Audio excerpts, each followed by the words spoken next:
August 1947. The British are quitting India nearly 200 years after they took power. One of the largest, most ethnically diverse nations in the world has been divided. One country will now become two, India and Pakistan. As a British barrister draws a line on a map, a once peaceful land implodes. People are forced out of the villages they have lived in for generations. 15 million scramble to be on the right side of the new border. At least 1 million die in the process. And this huge mass of humanity just moving along, barefooted, no food, thirsty. It was a terrible sight, terrible sight. Communities that have lived together for centuries turn on each other in one of the worst communal massacres of the 20th century. It was so senseless, so utterly senseless. And yet, there's nothing you can do about it. Britain, the once great colonial power, looks on as India burns. Hindus and Muslims were in the grip of madness, lunacy.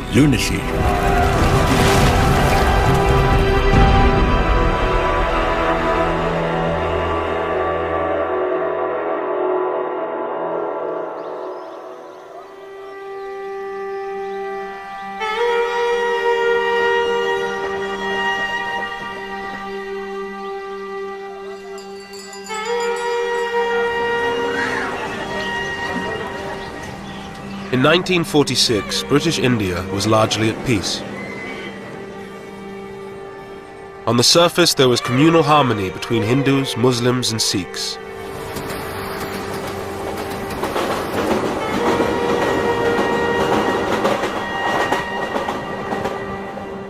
In the same part of the village, I remember Hindus and Sikhs living side by side, living with us, Not far from where I lived, And whenever there was any wedding in the family, I remember Hindus and the Sikhs bringing sweetmeats, to my father, and offering, and we lived very happily, very happily. In British India, the 255 million Hindus were in a majority. India's 92 million Muslims were concentrated in the northwest and northeast of the country.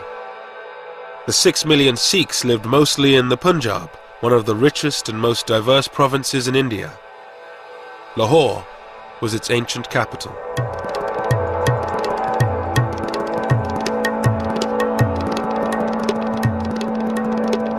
Lahore was one of the most cosmopolitan cities in the country, a center for education and fashion.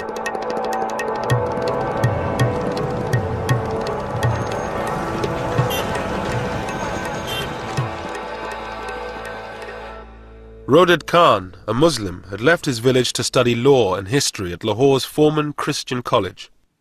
Lahore took my breath away, because it was a different city, and it was a different world.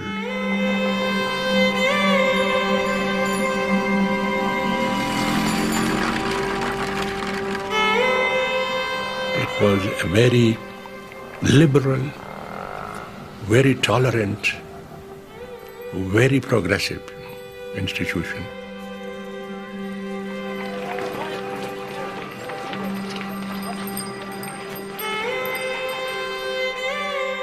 At the same time, Somanand, a Hindu, was in his final year of school in one of Lahore's fashionable suburbs. The fashions in Lahore became popular all over Punjab, not only in Punjab but in northern India.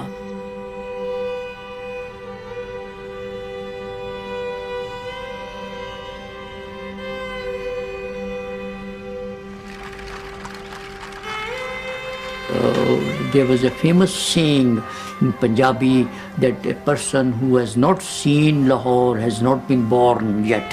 He is yet to be born. In a few months' time, the peace of this ancient city would be shattered.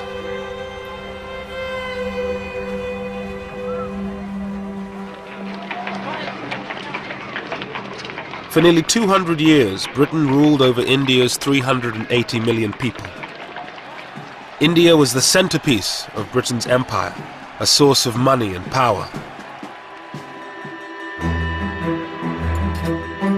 For the British who were stationed there, life had changed little in decades.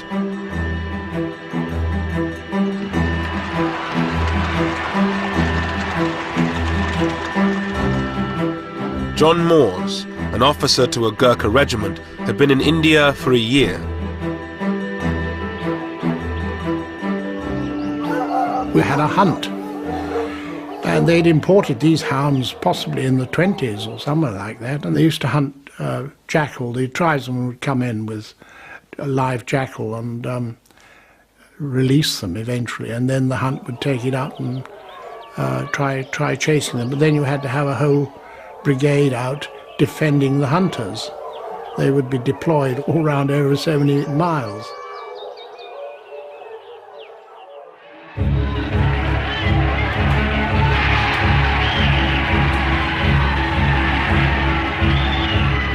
For decades, Indians had fought to rid themselves of British rule.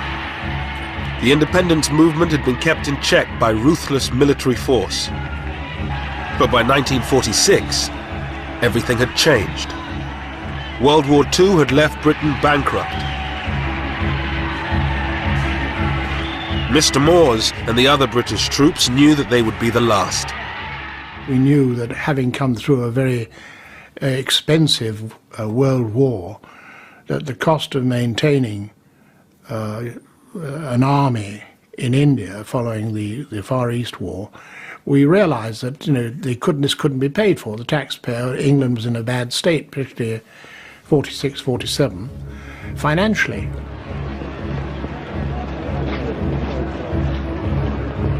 But India's independence leaders were divided over what should happen when Britain left.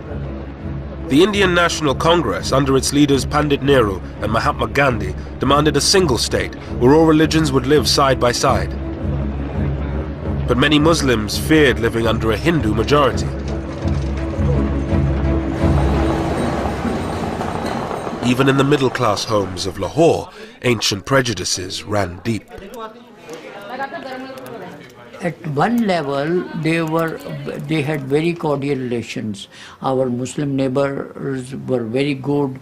They helped us, we helped them. But see, Hindus had a curious inhibitions.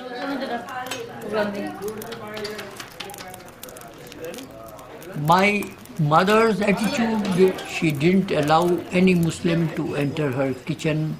Any cooked thing from a Muslim home was not allowed to enter the kitchen. When she was eating, she would not allow her Muslim neighbors, the lady, to touch her. So such inhibitions and customs, they kept us apart. In Lahore's old city, Muslims were forbidden from drinking from the same taps as Hindus. Zahur Uddin, a Muslim, was a champion wrestler from the old city. बाकी असी लोग जाके लगले जांदे पानी पींदे सा ना वो छबील तो पानी गिलास ही कुछ सान नहीं सन पियांदे वो इस तरह पानी भी नहीं सन पियांदे उन्होंने एक एडी एडी लम्मी नौजल रखी सी लोहे दी वो इत्थों फड़दे सन ते जिथे तुसीं बैठे हो ना उत्थों तक नौजल हुंदी सी इत्थों पानी पांदा सी ते असीं इस तरह पानी पींदे सा वो छूत तो भी सानूं छूत समझदा सी Hindu.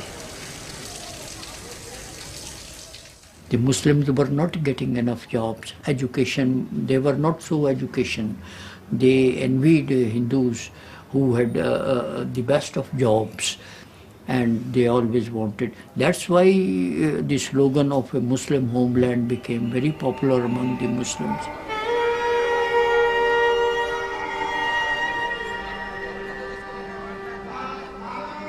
Muslim fears that Hindus would dominate an independent India drove the demand for a separate Muslim homeland.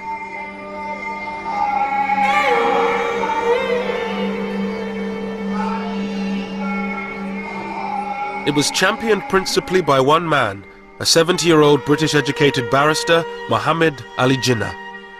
His Muslim League demanded the division of India into two, one country for the Hindus and Sikhs and another for the Muslims.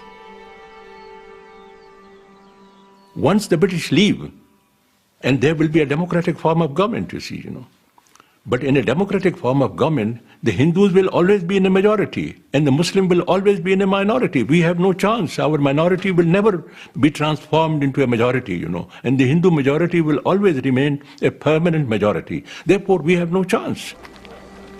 Pandit Nehru, the leader of Congress, toured the country arguing the case for a united India.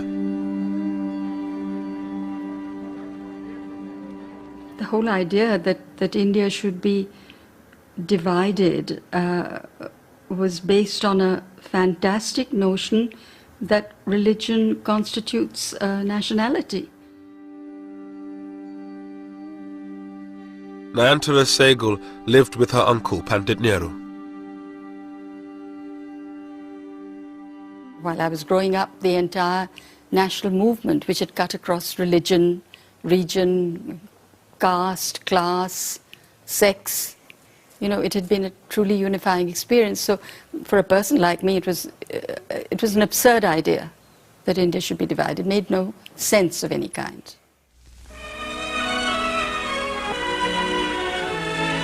Clouds gather over Simla for the opening of Lord Wavell's conference with the Indian leaders. In March 1946, a British government delegation, the Cabinet Mission, arrived to negotiate between Congress and the League. This was supposed to be the breakthrough conference, where a deal would be struck leading to an independent India. Pandit Nehru, who calls for an Indian republic, is accused by the League of working for domination over the Muslim minority. Jinnah did compromise on his demand for a separate Muslim state. He accepted a united India if it had weak central powers. But Nehru, a socialist and believer in a strong central state, refused any such concessions to the Muslim League. Mr. Jinnah, the Muslim leader, holds fast to Pakistan, and it's reported that his maximum concessions were regarded by Congress as inadequate. At any rate, the fateful conference at Simla, following the preliminary work in Delhi, has ended in failure.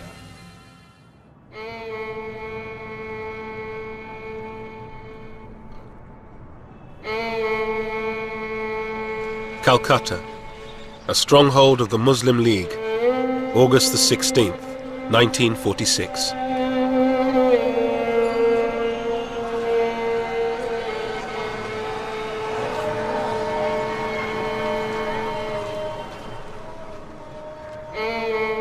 With the collapse of negotiations, Jinnah called for direct action.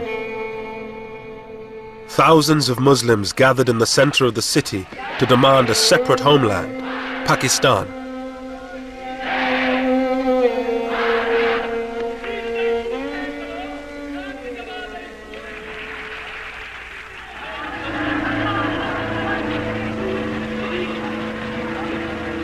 As the crowds dispersed, the more radical elements headed for the Hindu parts of the city.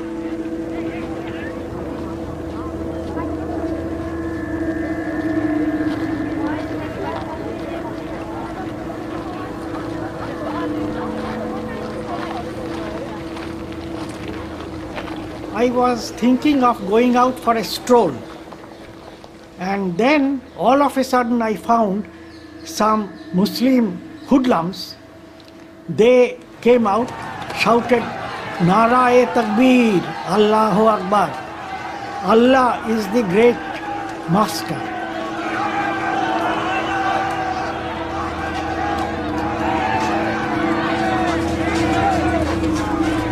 Local gangsters hijacked the demonstration. They whipped up the mob, and it turned violent. Then I found that a neighbor who had come out to see what was happening, his head was cracked and lay bleeding. So I thought that going out would be absolutely foolhardy. Then these boys, they started hitting the doors, and they said that we will not spare any Hindu.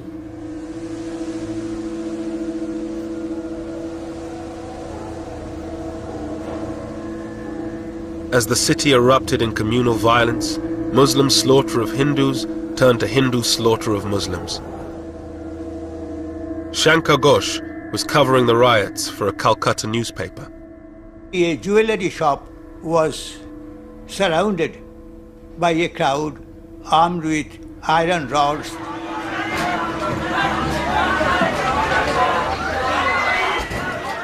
An elderly employee, he was already half dead in fear.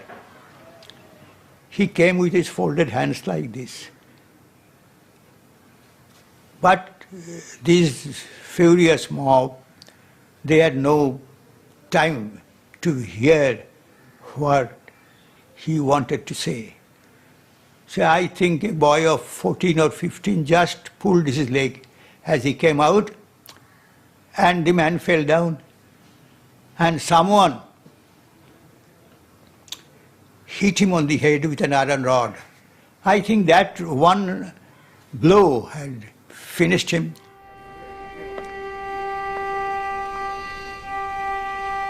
Around 5,000 people were killed in 3 days of rioting.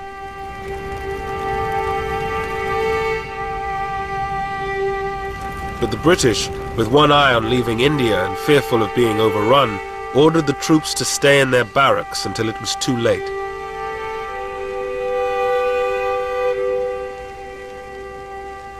We had absolute faith in British authority. We had absolute faith in the peace that British had given us. For 3 days there was no sign of authority on the streets, and it was anybody could murder anybody.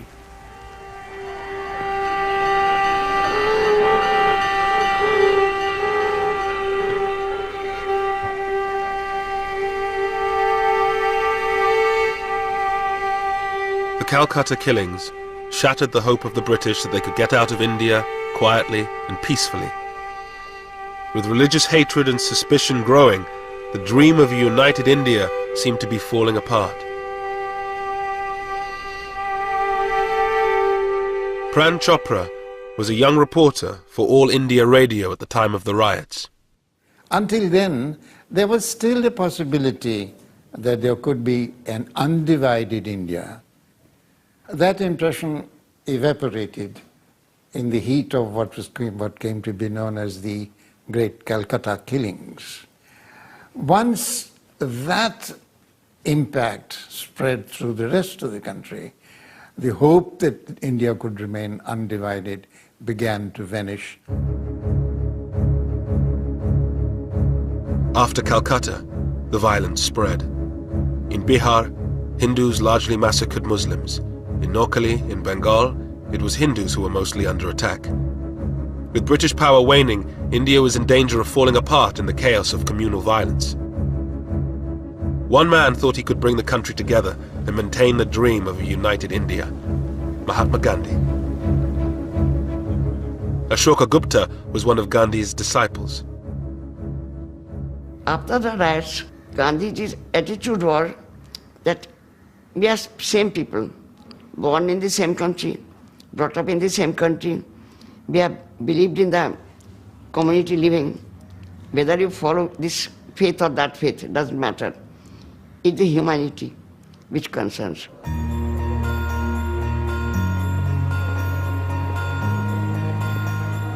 Gandhi spent the first months of 1947 walking through the villages of Noakhali, holding prayer meetings, trying to bring Hindus and Muslims together. Ashoka Gupta went with him. Gandhi walked from one village to another, and while he walked, he sang. He rested in a Muslim house, then he rested in a Hindu house.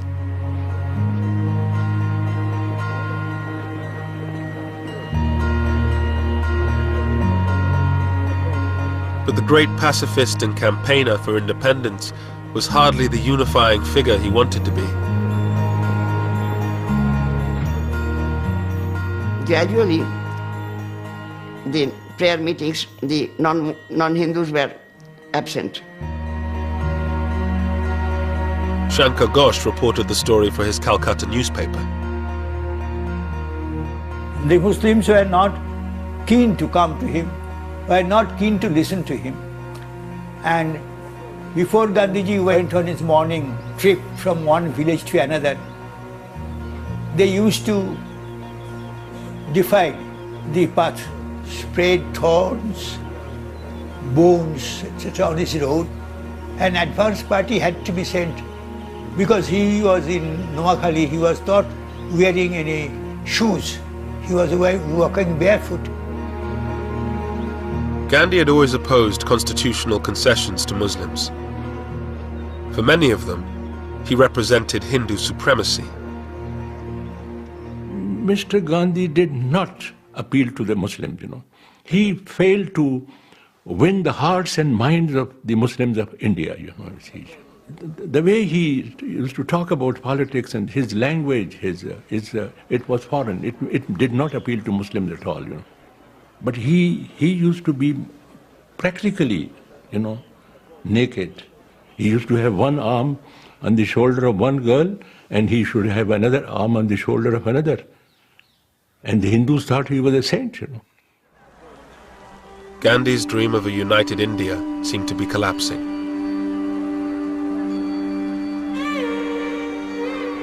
He was a sad man.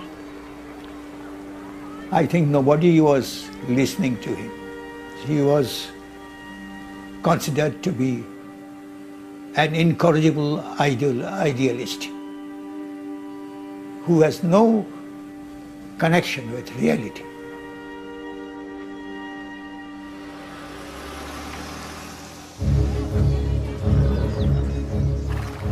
In February 1947, the British government made a dramatic declaration. They would definitely leave India by June 1948. But there was still no agreement on how to give India to the Indians. With chaos spreading, they decided on a radical solution: to appoint a new viceroy.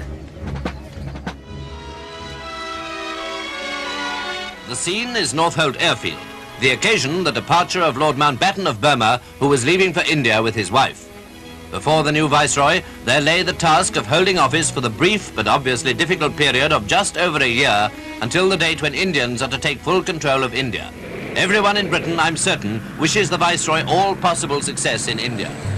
I was in school, and they said, you'll miss the last term of school, and we're taking you out in the middle of this term because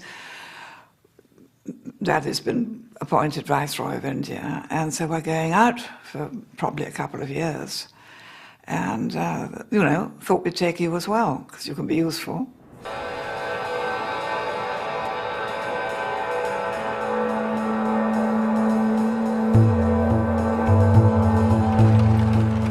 In March 1947, Mountbatten arrived in India. The former Supreme Allied Commander of Southeast Asia had a reputation for being a decisive leader, a man who could knock heads together. His brief was simple: to get a deal and get Britain out before India imploded. The swearing in, of course, was a very great ceremony in the Durbar Hall, and so trumpeters and all the staff in their full dress uniform, my father in full dress uniform, my mother in a long white dress, and I think a sort of laurel wreaths in her hair. And they looked like film stars.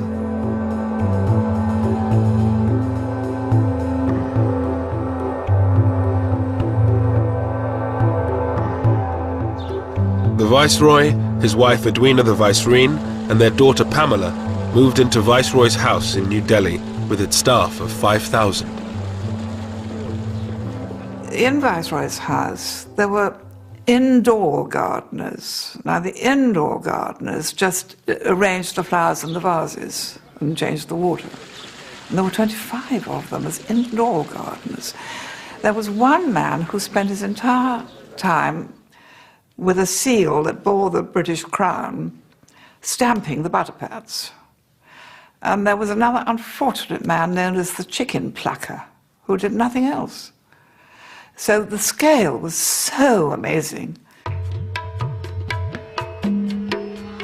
Narendra Singh Sarila was to become Mountbatten's aide-de-camp, his personal assistant. Among other things, his job was to assist on tiger hunts. Lord Mountbatten was a very articulate man, and he used to plan ahead what he's going to do. And he used to carry it through ruthlessly. Despite the formalities of life at Viceroy's house, Mountbatten seemed like a new breed of Viceroy. First of all, his background helped him, because everybody knew that he was cousin of the king. But still, he acted without any airs. And I think that impressed Indians, because other viceroys kept, their sort of upper lip and that sort of thing. And I think that helped to impress people. Well, the first thing that was different with my father and mother was that when they were entertaining, I mean, they were in India, they invited Indians, which had never happened before. I mean, yes, of course, Indian princes were entertained, but the ordinary Indian ministers and lawyers and doctors or whoever had never been invited, so that was quite a new thing.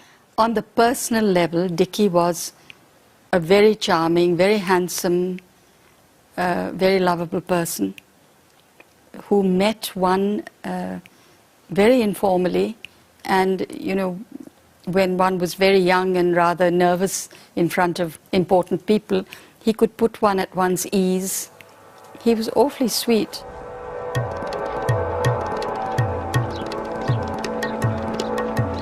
Mountbatten's first task was to meet the Indian leaders, Mahatma Gandhi and Pandit Nehru for Congress, and Muhammad Ali Jinnah for the Muslim League. He hoped his more informal style would give him greater success than his stuffier predecessors. They sat away from the desks in armchairs and were offered refreshments of some kind, and he would say, well, now, before you put me in the picture politically and in the state of India, do tell me a bit about yourself. It was a technique that worked with Nehru. The two would become lifelong friends, but it totally failed with Jinnah. He came out of the meeting afterwards and said to his aides, my goodness, he was cold, cold as ice.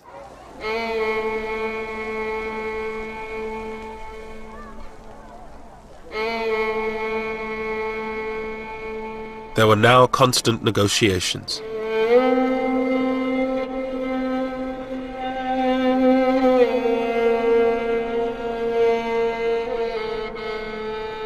As a divided India became a real possibility, the political tensions at the centre filtered down to the local level.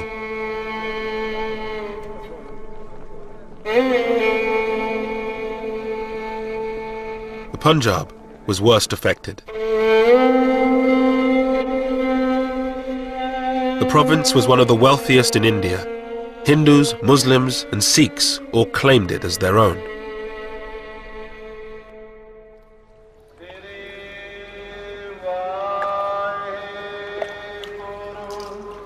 The Punjab was home to most of India's 6 million Sikhs, the location of their most holy site, the Golden Temple. The Sikhs' great fear was that if India was divided, the Punjab, with its Muslim majority, would end up in Pakistan. For Sikhs, it was unthinkable that they would be ruled by the Muslims, historically their enemies.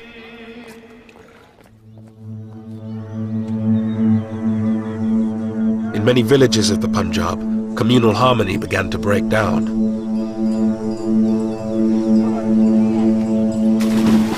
Aridaman Singh Dillon was living in a mixed Sikh-Muslim village. I had Muslim friends and we used to play together. And there was nobody from our families put any obstacles between us. But when the strife began, then I was prohibited from going out with my Muslim friends. But we would sneak away and often will get caught and scolded. My grandfather, he noticed us going about playing around in the fields. We tried to hide But ultimately he found out, and I was giving a good thrashing and scolded. ਭਾਈ ਜੱਸਾ ਸਿੰਘ ਜੀ, ਭਾਈ ਨਿਹਾਲ ਸਿੰਘ ਜੀ, ਇਹ ਆਪਾਂ ਨਿਰਣਾ ਲੈਣਾ ਹੈ ਕਿ ਸ਼੍ਰੀ ਗੁਰੂ ਗੋਬਿੰਦ ਸਿੰਘ ਜੀ ਦੇ ਮਹਾਰਾਜ। As a young boy, he watched local politicians stir up divisions between the communities for their own ends. ਸਾਡੇ ਜਿਹੜੇ ਹੌਸਲੇ ਉਹ ਬੁਲੰਦ ਹੋਣੇ ਚਾਹੀਦੇ ਨੇ। ਸਤਿ ਸ੍ਰੀ ਅਕਾਲ।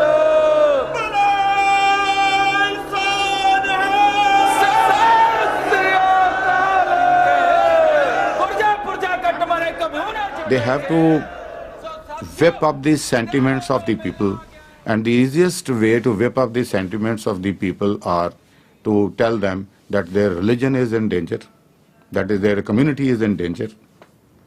What else would they tell? To hoodwink people, to get votes out of them, to get support out of them. The people had to be hoodwinked, and politicians do this.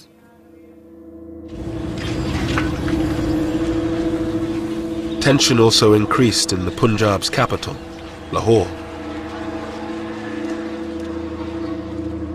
Student Somanand always had a lot of Muslim friends.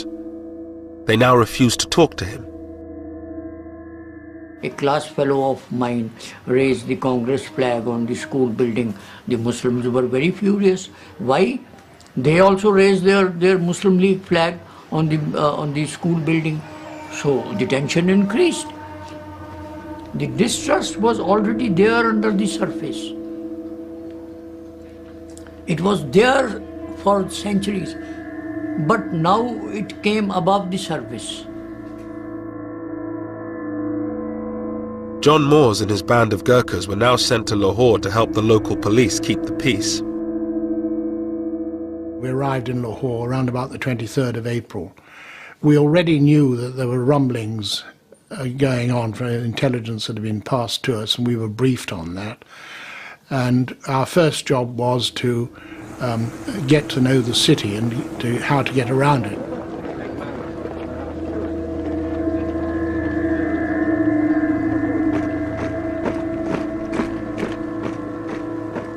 We had orders that we were to stay armed, and you'd have to go to a dance or have dinner out somewhere with a 845 revolver strapped on, because there was already talk about people having reprisals.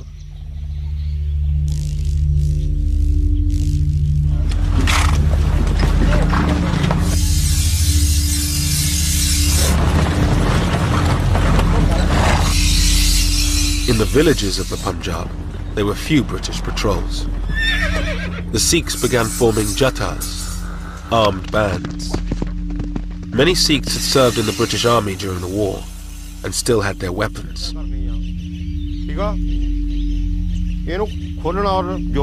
These ex-soldiers began to train their Sikh brothers to prevent a Muslim takeover of the Punjab.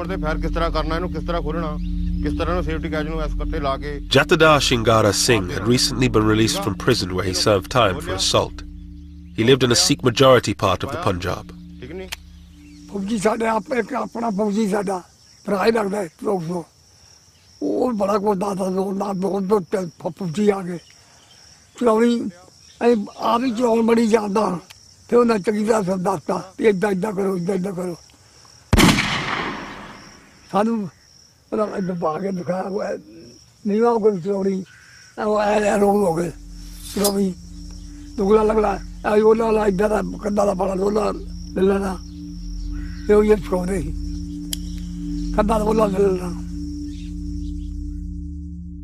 A number of Muslims from our village had come down to see my grandfather and told him that they have heard rumors that certain people are getting together in adjoining villages to attack our village and other villages to kill the Muslims.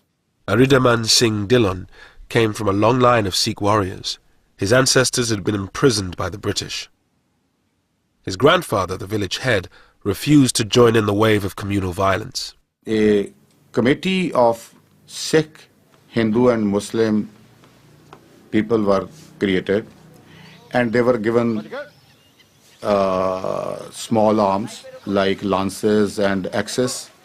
We had a couple of guns, and the basic reason for doing this was to guard their own village. against the people coming to loot the Muslims of that village and to guard their Muslim friends. And every night they would hold the patrolling throughout the village to guard the village and the Muslims.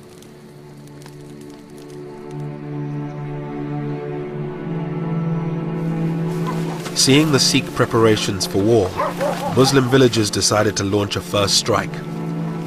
In March 1947, Sikh villages around Rawalpindi came under attack. ਝਾੜੀਆਂ ਕੋਲੋਂ ਵੱਡੇ ਆਦਮੀ ਦਿਸਣ ਲੱਗ ਪਏ ਅੱਲਾਹੁ ਅਕਬਰ ਯਾ ਅਲੀ ਅੱਕਾ ਅੱਲਾਹੁ ਅਕਬਰ ਯਾ ਅਲੀ ਨਾਲ ਹੀ ਉਹਨਾਂ ਦੇ ਕੁਲਾੜੀਆਂ ਹੁੰਦੀਆਂ ਸਨ ਕੁਲਾੜੀਆਂ ਉਹ ਉਛਾਲ ਰਹੇ ਸਨ ਔਰ ਬੜੇ ਮਤਲਬ ਯਾਨੀ ਐਗਰੈਸਿਵ ਸਨ ਬੜੇ ਗੁੱਸੇ ਵਿੱਚ ਸਨ ਜਿਸ ਤਰ੍ਹਾਂ ਕਿ ਸਾਨੂੰ ਖਾਈ ਜਾਣਗੇ ਤੇ ਸਾਡੇ ਵਾਸਤੇ ਵੀ ਇੱਕ ਨਵੀਂ ਗੱਲ ਸੀ ਕਿ ਸਦੀਆਂ ਤੋਂ ਅਸੀਂ ਉੱਥੇ ਲੋਕ ਰਹਿ ਰਹੇ ਸਨ ਕਿ ਹੋਇਆ ਕੀ ਹੈ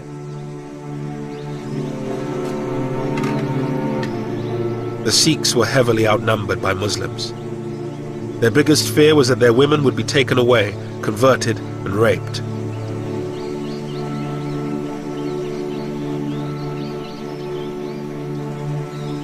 एक मुसलमान सी गुलाम रसूल उसका नाम सी उसने एक लड़की की डिमांड की थी कि एक लड़की मैनू दे दिओ ते असी सारे लोगों नू वो बदमाश टाइप का आदमी सी और असी सारे लोगों नू इत्थों हटा देंगे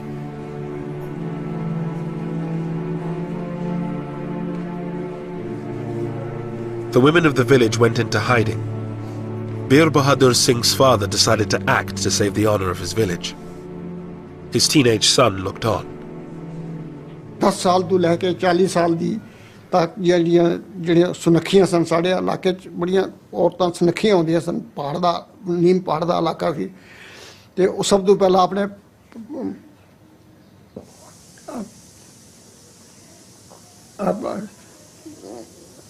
थोड़ा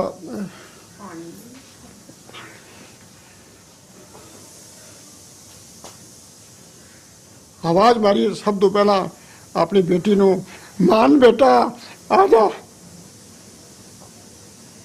मेरी भैन मान कौर जी मेरे को 2 साल वड्डी सी 18 और 19 साल की सी और बैठ गई मेरे पिताजी ने खंडा जब कर लगे तो वो वार जड़ा सी वो लग्या ना वार लग्या ना रब जाने मुँह आ गया और की हो गया मेरी भैन ने अपनी गुत्त इंज की थी और मेरे पिताजी ने बड़े गुस्से नाल उहदा दुपट्टा इंज किया और मोरी कृपान और सिर वो परे सी पे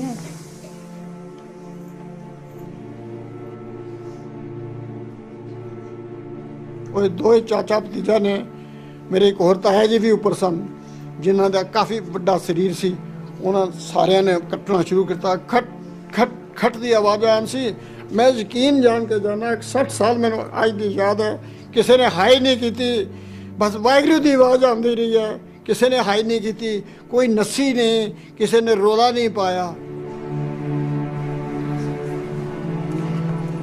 Such scenes were repeated throughout the western Punjab in March and April 1947.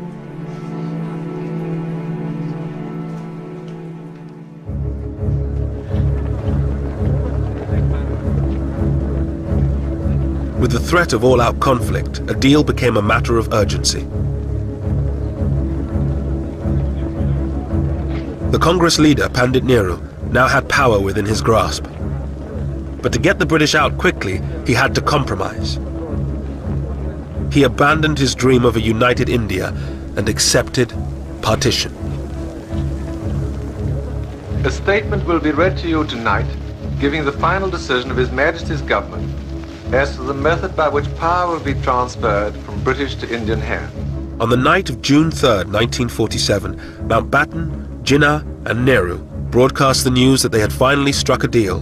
They would divide India in two. I must honestly appeal to every community, and particularly to Muslim India, to maintain peace and order. I couldn't believe it. I couldn't believe it. It was like a dream come true, you know. mighty forces are at work in the world today and in India, and I have no doubt that we are ushering in a period of greatness for India. I remember I heaved a sigh of relief that there was partition, because we did not want to live with the Muslims anymore. But there can be no question of coercing any large areas in which one community has a majority to live against their will under a government in which another community has a majority. The partition deal involved giving those provinces with a Muslim majority to Pakistan and those with a Hindu one to India. But Mountbatten and Nehru insisted that the Punjab and Bengal would be treated differently despite their Muslim majorities. Jinnah was forced to accept that both these provinces would be cut in half and divided between India and Pakistan. The next day, at a press conference, Mountbatten dropped a bombshell. Britain would not be leaving in June 1948, as had been planned, but on August 15th, 1947, just 3 months away. When asked why the date had been brought forward by nearly a year, Mountbatten replied, "Why should we wait? Waiting would mean that I should be responsible, ultimately, for law and order." It should have been possible for them to say that, look, there is no great hurry, don't fix a timetable, let it proceed in a more orderly manner. But he was a decisive man. This is the job I have to do, this is the date by which I'll do it. This was his personality that made the pace of the partition furious, impossible to moderate. It was no question of it being too soon, it was much too late. Because in fact, when he arrived, he saw the situation was so much more volcanic than he'd been led to believe in England. And he had that diary that he had over everybody's desk saying however many days to independence, because it seemed so unbelievable. And the next morning you went into your office, it was 1 day less, and it certainly concentrated people's minds.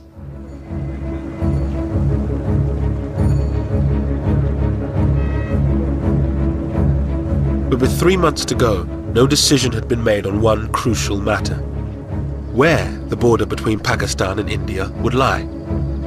A new boundary had to be urgently drawn up. The man chosen for the task had never been east of Paris: British barrister Sir Cyril Radcliffe. Cyril Radcliffe was a very remarkable man. It was not just the quality of his mind, though that was formidable, perhaps the most formidable I ever encountered, I think. He had this unerring gift for going to the heart of anything he was discussing. He came very clearly to a rational conclusion. He was a very rational man. On July 8th, Radcliffe arrived in India. He moved into a bungalow on the Viceroy's estate. With partition only 36 days away, he met Mountbatten. The brilliant and serious barrister did not quite hit it off with the flamboyant Viceroy. I think he thought that he was a vain man, and not a man whose judgment was totally to be relied upon. But he didn't dislike him, and I think he respected the fact that Mountbatten was the last Viceroy and doing the best he could with a very difficult remit. Could you get me the figures, please, for the Gurdaspur district? I believe I'm right in saying that there is a narrow Muslim majority, but not a substantial one. Yes, it's 50.6%. 50.6. With his private secretary, Christopher Beaumont, Radcliffe began his work. His toughest job would be in the Punjab and Bengal, which were being divided in two. Radcliffe was being asked to draw a line through the middle of both provinces. In doing so, he would look at which religion was in a majority in each individual district, but he would also take into account other factors, such as the connection of railways, canals, and irrigation channels. In the streets of its great capital, Lahore, there was uncertainty over which side of the city the border would fall.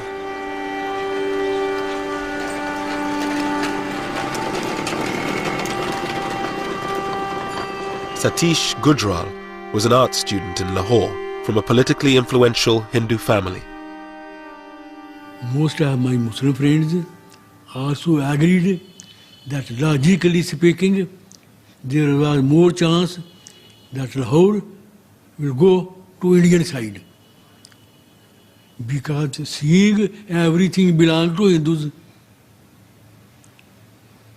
education, money, banks, insurance, buildings.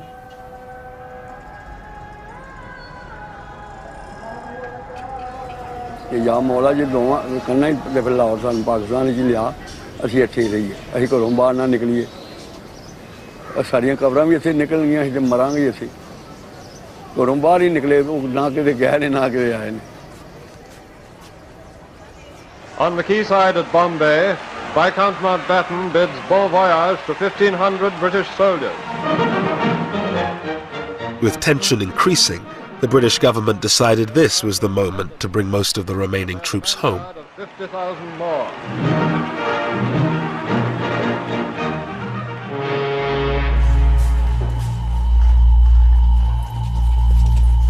With just over a month to partition, tension on the streets of Lahore began to turn to violence. There was a date and everybody then knew that do whatever you can now, because after this date you won't be able to do it. Whether it's looting Muslims or looting Hindus, whatever it might be. So therefore the date itself became a driver. With the border still to be decided, Muslims, Sikhs and Hindus began to clear their neighborhoods of anyone not of their community. माहौल जो खराब होंदा गया फिर इहो ही होंदा गया कि इत्थों जेह्ड़े मुंडे सन ना वो रेहड़ी ते वड्ढ के ना वड्ढ वड्ढिया करके एक अद्धा बंदा लग्गेआ कोई फस गया उन्होंने वड्ढ के बोरी पा के ते उत्थे लिया के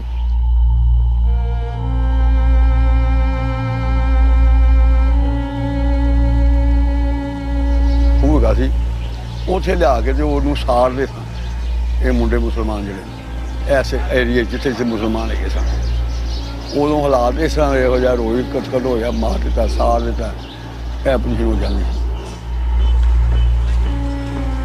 Despite violence erupting around the Punjab, the British presence was now minimal. John Moores and his small group of Gurkhas did what they could in Lahore. You tried to get in there quickly and say, well, what's happened with the police? And they'd say, well, this shop's been set on fire. And then the next thing which upped it would be someone would be killed or burnt.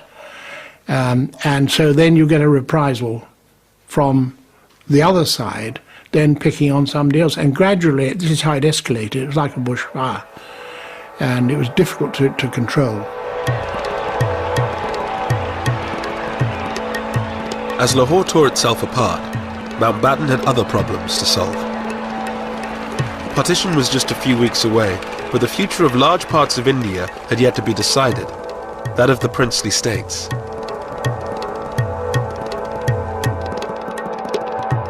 Ruled by princes, these semi-autonomous states were dotted around India. They had been allowed to run their own affairs in return for their loyalty to the British Crown.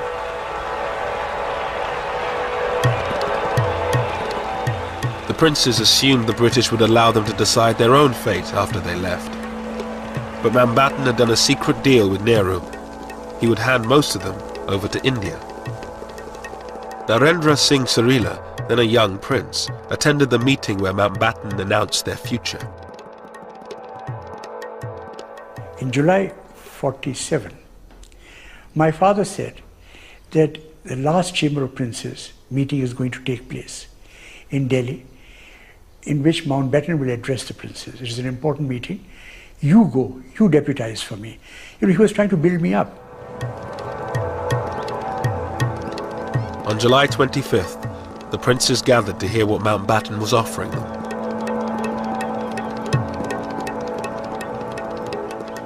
he came and stood in front on the podium. And I remember that he looked left and right while pictures were taken. It was perfect showmanship. And then he started addressing the princes. Your Highnesses, ladies and gentlemen, and he said that we have no alternative but to sign the instrument of accession. Mountbatten told the princes they had little choice: join the Indian Union or be swept away in a wave of democratic change. And I think this made a great impression, and many of the princes who had these ideas that they would become independent and do what they like, this collapsed. They realized that if they didn't sign, most of the princes, the small ones, they would be most probably wiped out. With the princes in the bag, the partition settlement was nearly complete. All that remained was the final border, down to Sir Cyril Radcliffe. I think it was the loneliness of the decision which I remember him talking about. It wasn't a single decision, it was a series of decisions about where the line should be drawn. These decisions were going to be his, and he had to take responsibility for them. And I think he found that a lonely experience by comparison with some of the things he'd done. Sir Cyril had no time to see what was happening in the lands he was dissecting. His approach to drawing up the boundary, separating majority Hindu-Sikh areas from majority Muslim ones, almost certainly encouraged the religious cleansing of entire districts. There were areas where the margins were not very great. Therefore, the majority in those areas wanted to make sure that the process didn't get fudged with small numbers. So drive the minority out, whether it is Hindu or Muslim minority, to make sure that this bit of territory doesn't slip out of your hands.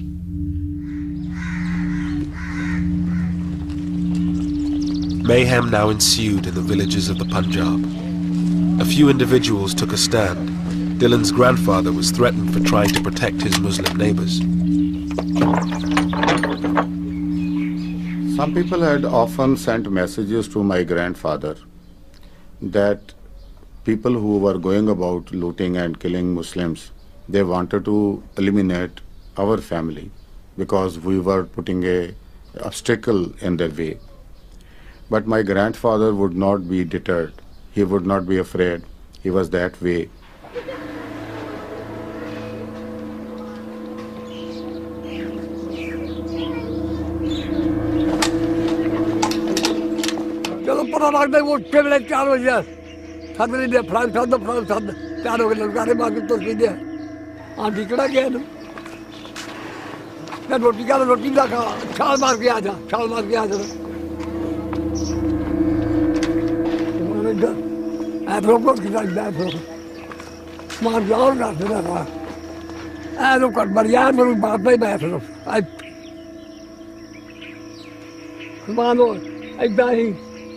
लेकिन कुर्बान थी ना आता बजा मेरे को बड़ी बिकी जी बड़ी पबली वाली बड़ी और लागे आते थी तो कब चौका किता आ गए वो जीवन है साढ़े ने मारे हैं अभी बड़े खुश होते हैं दूसरे लड़कारे मारते जो बढ़ देते हैं लड़कारे मारते तगड़ा जा लड़कारे मारते ये जिन्हें बिंदु गलत होगा ना मैं कामयाब है कब बहुत कामयाब था मैं ज़्यादा मन्ने करने मैं हूँ एक तरह मैंने कोई बंदा कला लोग छोड़ दिया गला कर दिया बुढ़ा से गला कर दिया किन्ने एक दिन में सकता मैं जल्दी कर नहीं सकता मैं जेड़ा ला उधर काबू नहीं करता रहा. Small contingents of British-led troops scoured the countryside trying to stop the violence. But by then, they were just too few to make a difference.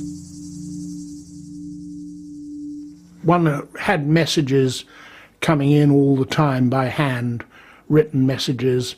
I can remember one, it was rather a sad, pathetic note by some chap who could write a little bit of English. And he had been in the Indian Navy. And on a scrap of paper, this came in one day saying, I'm home on leave at this particular village. And my name is so-and-so, my number is so-and-so, please can you come and help us, we are going to be attacked. But by the time we located the village, we got there and the village had been attacked and I couldn't find this man, a lot of people were killed. So it was that sort of message, it was sad, you know, people desperate for help and knew where we were. But when I say we were only 100 people. I mean, the whole area was something like, what, 50,000 square miles? One village I went into where we knew there was something afoot. I hadn't been told to go there. I was coming back at the end of a patrol and I saw vultures circling, and so that was usually a pretty good indicator.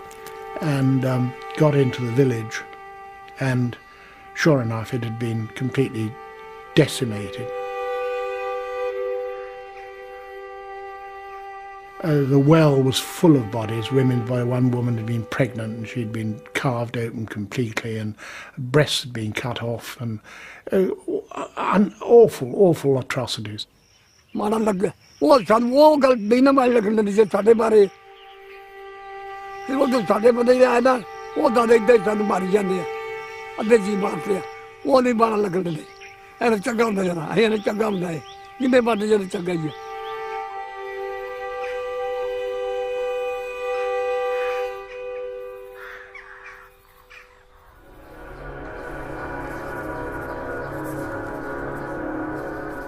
In Lahore, murder was now an everyday occurrence. With partition just 2 weeks away, rumours circulated that the city would go to Pakistan. Lahore's richer Hindus took no chances. There was tension. The Hindus started leaving much before the partition Lahore. They knew that Lahore would go to Pakistan. They started leaving the city, but they pretended that they are not leaving.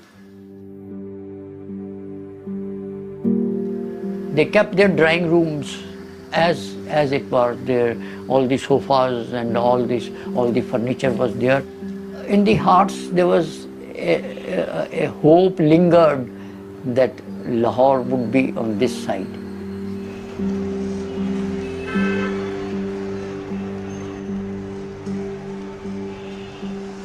कई ਜਿਹੜੇ ਮਾੜੇ ਮੋਟੇ ਸਨ ਉਹ ਜਾ ਉਹ ਤਾਲੇ ਮਾਰ ਕੇ ਵਿਚਾਰੇ ਲੁਕੇ ਰਹਿ ਕਿੱਥੇ ਜਾਈਏ ਕਿੱਥੇ ਆਈਏ ਉਹ ਲੋਕ ਹੀ ਮੋਏ ਨੇ ਜਿਹੜੇ ਸੌਖੇ ਸਨ ਉਹ ਪਹਿਲੇ ਹੀ ਨਿਕਲ ਗਏ ਸਨ ਤਾਲੇ ਮਾਰ ਕੇ ਜੰਗਲੇ ਮਾਰ Som's father, a bank manager in Lahore, said if they could live under the British, they could live under the Muslims. I didn't want to leave. My father also didn't want to leave. He hoped. And he said, okay, all these people who are leaving, they are fools. They'll come back tomorrow.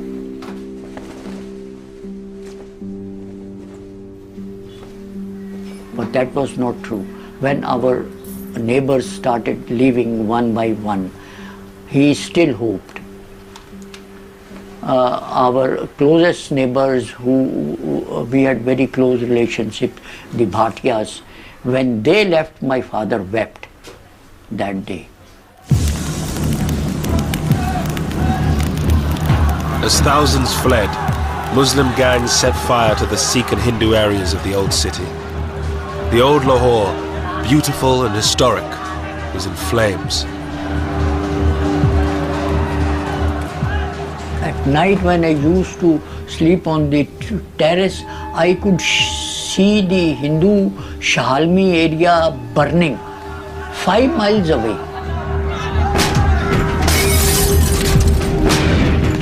The flames could be seen. So high the flames were. Shahalmi was a thickly populated Hindu area. It was burnt down completely. And I could see 5 miles away the flames, the light, all that. And we were so terrified that night. All around my house, people were running. Children, adults, women. When I asked someone, he said, mobs are coming. and the area is on fire. Told me to run at once if you want to save your life.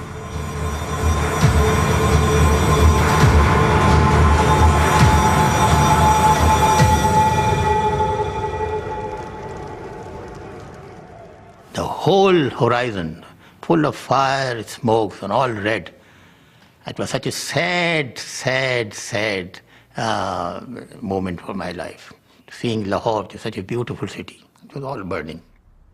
I have done what I can in drawing the line to eliminate any avoidable cutting of railway communications and of river systems, which are... On August 9th, Radcliffe had finished drawing up the border, but Mountbatten decided to keep the new boundary a secret until after independence, so the British wouldn't be blamed for any ensuing violence. Of this interruption, the delay prolonged the uncertainty, and some believe it increased the loss of life. Signed, Cyril Radcliffe. I never forgave him. Why he kept the decision to be announced about Lahore so late? I feel much killing could have been saved if they had announced the fate of Lahore 15 days before. On the eve of independence, Radcliffe wrote to his stepson in London. Nobody in India will love me for my award about the Punjab and Bengal, and there will be roughly 80 million people with a grievance who will begin looking for me. I do not want them to find me. I've worked and travelled and sweated. Oh, how I have sweated the whole time. Radcliffe left India 4 days later, never to return. He was deeply conscious that his rulings or his recommendations would generate controversy, conflict, and the possibility of a loss of a lot of human life. I do remember him saying that any solution, any drawing of the line would have done that.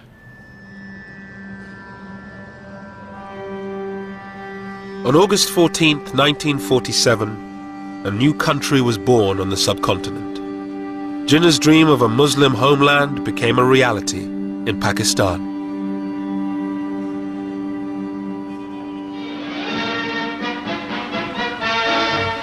Through Karachi's streets drives the Quaid-e-Azam, Muhammad Ali Jinnah, Pakistan's first Governor-General.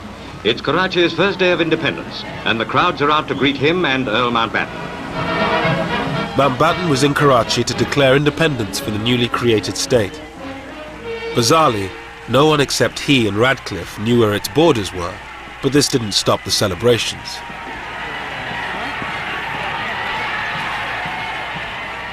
It never occurred to us that the Muslims of India will ever see the emergence of a sovereign, independent country, which they could call their own, you see.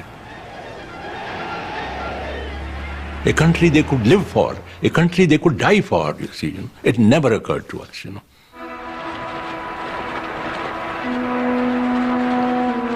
The next day, it was the turn of India to celebrate.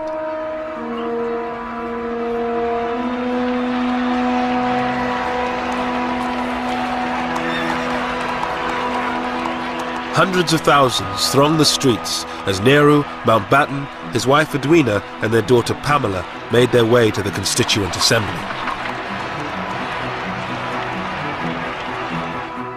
Unfortunately, when my parents arrive, they can't get in because the crowd is so thick, but so thick, that they can't open the doors. So there's no way for them to get in.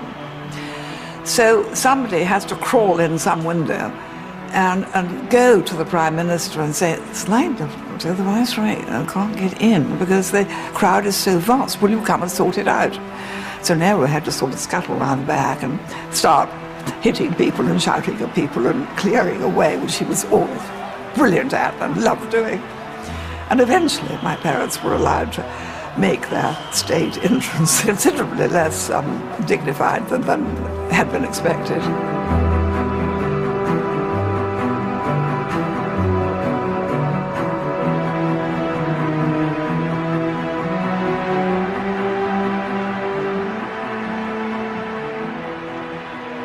Well, you must remember that whatever the tragedy of partition, there are other aspects to it, and it was an exhilarating occasion. There were millions of people out on the street celebrating. For my uncle and for his colleagues, it was the realization, though not in whole but in part, of their lifelong dream, the cause to which they had given their entire lives. And here it was, Indian independence. But not everyone was celebrating. Gandhi, who for decades had struggled for a united independent India, lay fasting in Calcutta. His disciple Ashoka Gupta was with him. He was a disappointed man. He was a man in distress. And he found that whoever people went with him to start with, now are deserting him. The desertion by other leaders, I think, hurt him very much. He wanted to die. His attitude was, let me die.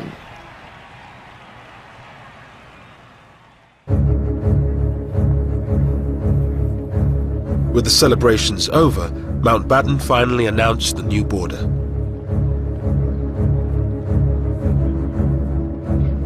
It sliced through the previously united provinces of Bengal and Punjab. Lahore was given to Pakistan, a disaster for the city's few remaining Hindus. We were dejected and we were so sorry because, see, those Hindus, by that time, Hindus had realized that it would not be possible for them to stay in Pakistan.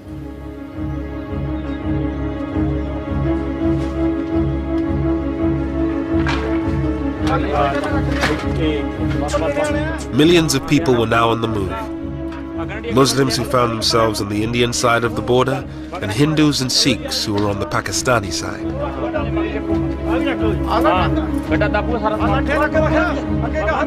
They packed their belongings onto bullock carts and left the villages they had lived in for generations.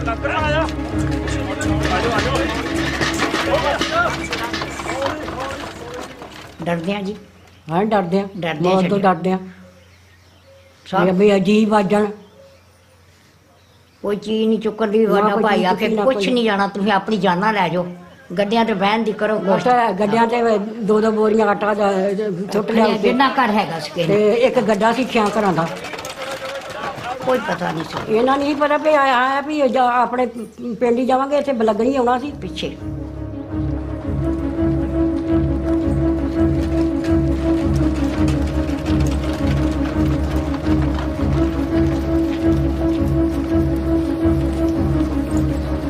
The refugees formed human caravans called kafilas.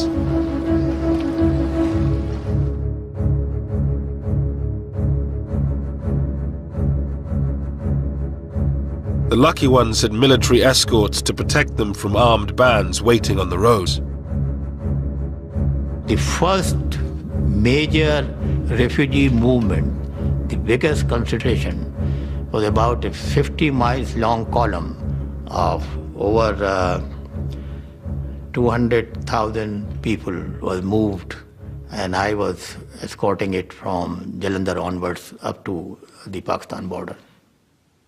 Wajahat Hussain was a young army officer. He had been sent to the Punjab to deal with disturbances on the border. We had very few troops with us, very few troops with us. So here were these people. There were no transport arrangements. There were no arrangements for the medical cover. There was nothing except that we had collected these people in open spaces. They were told to move, and they were moving on foot. Some had bullock carts, and they put their belongings on the bullock carts, and their old people and children. Others were on the foot. And we used to do initially we used to do about 15 to 20 miles in a day. But as they got tired, as the days passed by, they became less and less. Military ਨਾਲ military ਆਉਂਦੀ ਰਹੀ ਅੱਗੇ ਪਿੱਛੇ ਅਸੀਂ ਨਾਲ 2-3 ਮੌਤਾਂ ਵੀ ਸਾਡੀਆਂ ਉੱਥੇ ਆ ਕੇ ਹੋ ਗਈਆਂ ਹੈਗਾ ਹੋ ਗਿਆ ਬਿਮਾਰੀ ਪੈ ਗਈ ਬਹੁਤ ਜ਼ਿਆਦੀ ਬੜੀ ਮੁਸੀਬਤ ਸੀ ਬਿਠੇ ਫਿਰ ਕਾਬਲਾ ਖਲਾ ਨੇਰ ਪੈ ਨੇਰੀ ਪੈ ਜਹਾਜ਼ਾਂ 'ਚ ਵੀ ਰੋਟੀਆਂ ਸਾਨੂੰ ਇਸ ਤਰ੍ਹਾਂ ਬਾਹਰ ਪੈ ਜਾਣਾ ਉੱਥੇ ਕਾਬਲਾ ਕਰਨਾ ਤੇ ਕੋਈ ਜੇ ਪੱਕੀਆਂ ਤੇ ਪੱਕੀਆਂ ਨਹੀਂ ਪੱਕੀਆਂ ਨਹੀਂ ਪੱਕੀਆਂ ਨਹੀਂ ਪਾਣੀ ਗੰਦੇ ਪੀਤੇ ਪਤਾ ਨਾ ਝੋਨੇ ਲੱਗੇ ਝੋਨਿਆਂ ਵਿੱਚੋਂ ਆਇਆ ਕਰਕੇ ਤੇ ਪਾਣੀ ਪੀਣਾ Throughout August and September, the columns of refugees grew and grew, from hundreds of thousands to millions. Well, you imagine 2 million people on one road virtually, and it's just a seething mass of people trying to get water, trying to call in. Wells were poisoned, trying to find food, trying to cope, trying to cook, women having children. It's awful, awful things.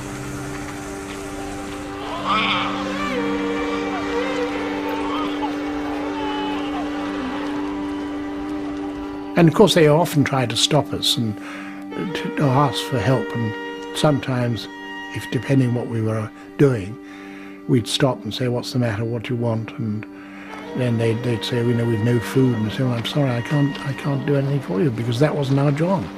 We just didn't have any food to give them.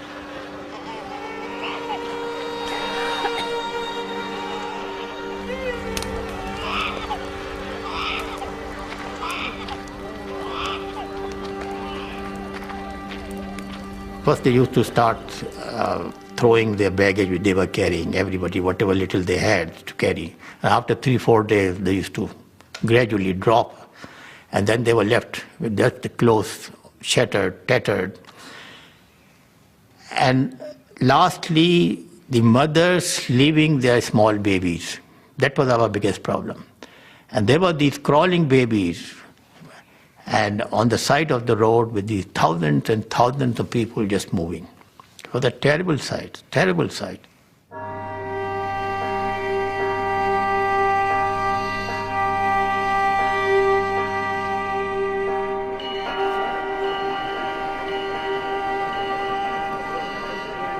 Tens of thousands of people boarded special refugee trains that made their way between India and Pakistan.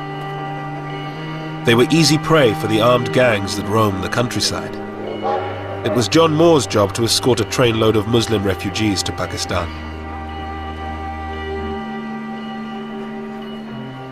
It wasn't a train, it was just a lot of coal wagons, steel coal wagons, and this of course is August, which is pretty hot.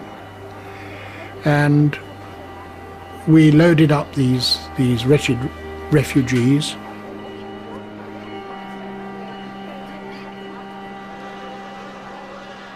It was very distressing, and the journey from Ambala to Amritsar by train normally, you could do it in about, I suppose, 4 or 5 hours.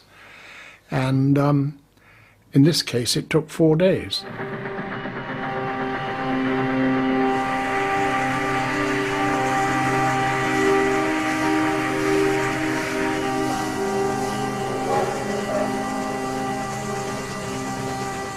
There was no water, very little water on the way. We had our own supplies of water for the 3 platoons, but we had a job to do, and we couldn't help them.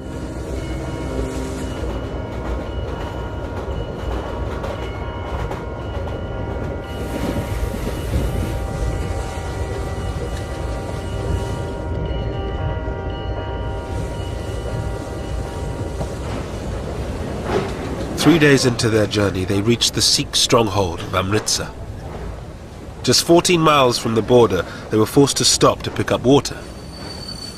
The station had been taken over by hundreds of armed Sikhs.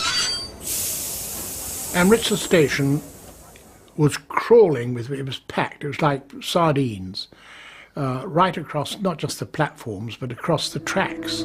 They all had weapons of some sort or another. Some were old blunderbusses, some were fairly modern rifles, spears, swords. They were shoulder to shoulder crowds and pushing and shouting and screaming, and you realized that you were just going into a hell, and if you didn't look tough, you were for trouble, because they would then have gone for us before the refugees.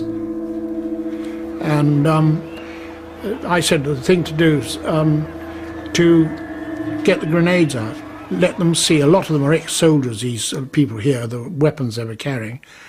Let them see you priming grenades, prime the grenades, and that they'll know you mean business then. And doing that, the crowd sort of melted back and away and left us clear. And I suppose we must have been in the station for about 4 hours, something like that. And just as dawn was breaking, we managed to pull away the engine to do the last 14 miles. There had been very little planning for the movement of refugees or their protection. Most British troops had already been sent home, whilst Indian and Pakistani forces were in total disarray. They were totally inadequate forces. The reason was very simple, because the Indian army was being split. At the same time, don't forget that the troops were also concerned about their families, because wherever they came from, the trouble was going on in their homes also. So they were very much concerned. And most of them were on leave, or they were on the process of joining their new unit, or they had already joined. So very few bodies on the ground, really speaking, available to us to deal with the job.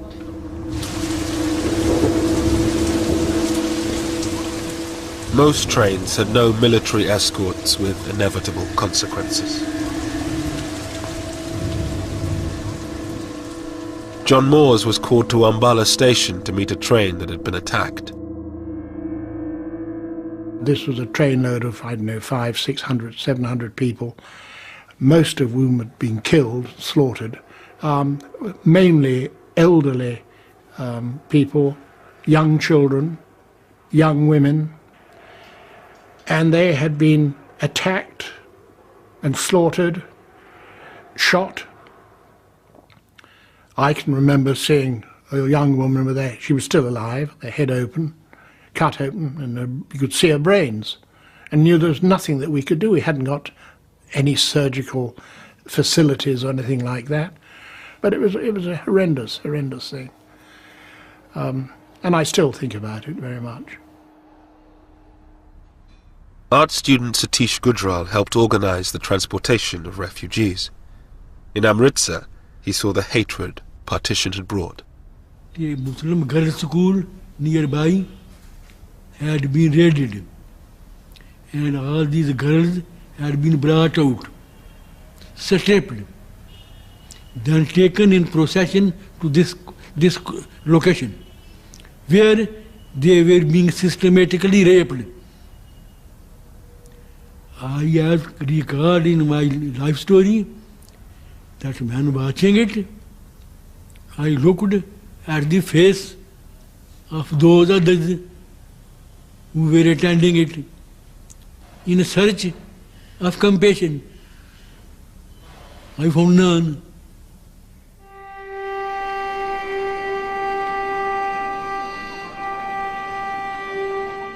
In the coming months, around 15 million people made the journey from one side to the other.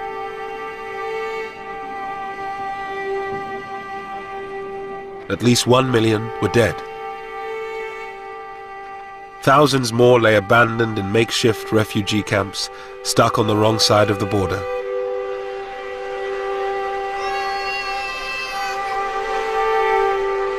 The Viceroy now led the relief effort.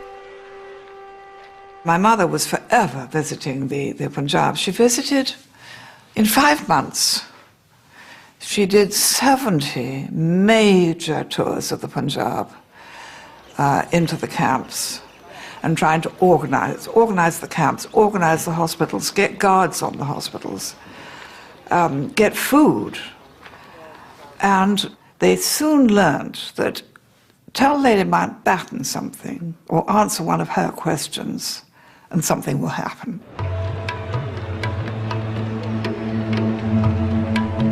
Pandit Nehru, the new Prime Minister of India, toured some of the camps with her. Finally, he came face to face with the price his people had paid for partition.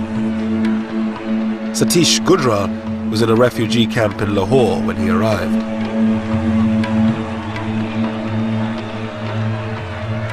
I vividly recall everything graphically. There the refugees wanted to kill him. He was shocked. A man who grew up as the darling of the people was going to be killed by the same people. I had been in pro-Nehru fellow, but that evening I did not feel, because I thought for the leaders having been truly responsible for all this havoc. So I thought he was only harvesting what he had sowed. So that first time that day, I felt no reverence toward him.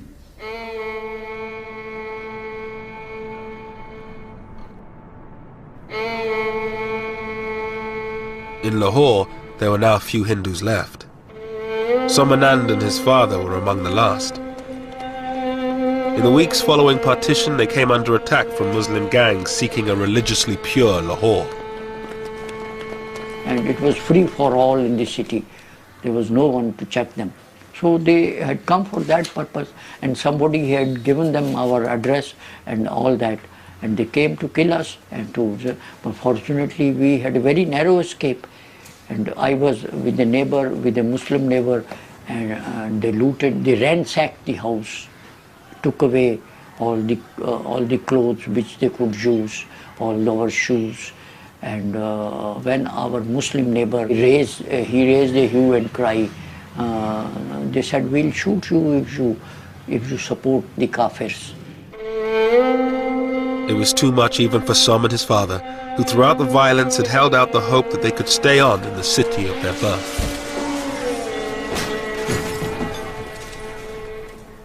Then we decided to go to Delhi straight away. Went to the airport and came to Delhi with our 2 clothes, nothing. We left in a plane. My father bought 2 tickets for Delhi. I saw our houses when the plane went up and flied over Model Town. I wept.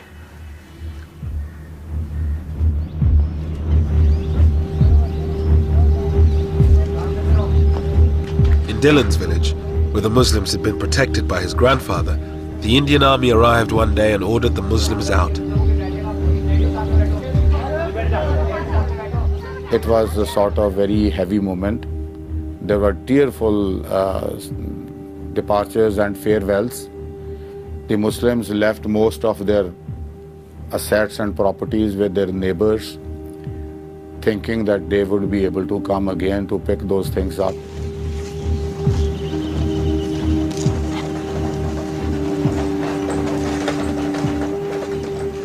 Initially, the people felt very remorse about their going. But then, in a couple of days, sort of they try to occupy their homes. They try to take away whatever they had left.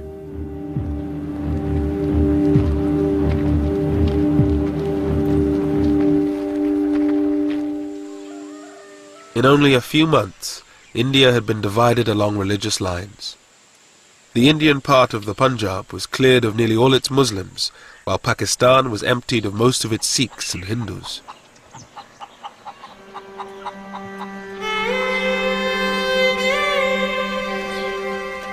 Lahore, once one of the most mixed cities in all of India, was now home only to Muslims. Gone was the cosmopolitan Lahore. Gone was liberal, tolerant, progressive Lahore, you see. But I think culturally, Lahore suffered, you see. It was a great city in those days. It was a great city in those days. With the passage of time, we became more conservative, more backward, more intolerant, more pseudo-Islamic, Pseudo-Islamic. I think the primary responsibility is of the Hindus who didn't treat the Muslims as their equals. That was the root cause. The Muslims and Hindus couldn't integrate despite living together for all these centuries. With the partition over, the job was done for the few British troops still left in India. John Moores returned to Britain at the end of 1947. I think the worst thing was that we couldn't stop the violence. The unnecessary cruelty is something which we didn't really know much about. Mountbatten stayed on in India until the end of 1948 as its Governor-General. He returned to his career in the Navy, becoming First Sea Lord. He was killed by an IRA bomb in 1979. The whole problem was that Mountbatten tried to do this job in too short a time. To expect a country to be partitioned, a new country to be created, and within 2 months move the portion of the government of India to Pakistan, and to move the troops to Pakistan and from Pakistan to India was a tremendous job. It cannot be done, and that's exactly what happened. Everything went out of control.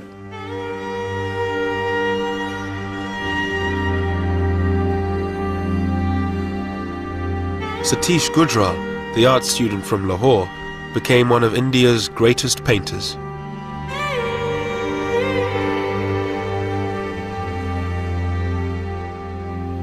This experience sank in me so deep after partition, and began to paint without any consciously effort. This woman suffering, this brutality of man to man became my theme.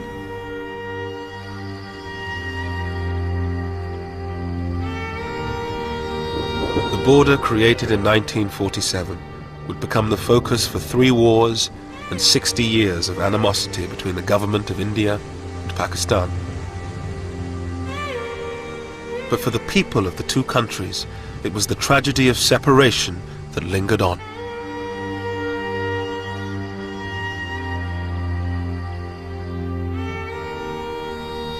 I missed my friends. I couldn't understand why they had to go. Why were they pushed away?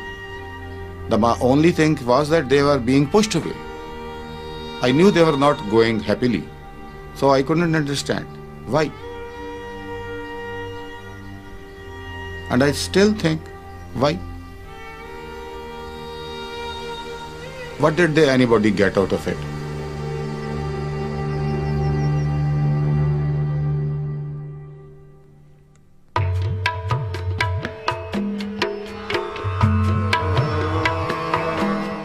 And on BBC 4 at 11 in Midnight's Grandchildren, 3 British teenagers travel to the Punjab to see how their families were affected by partition. Coming next here on BBC 2 Newsnight.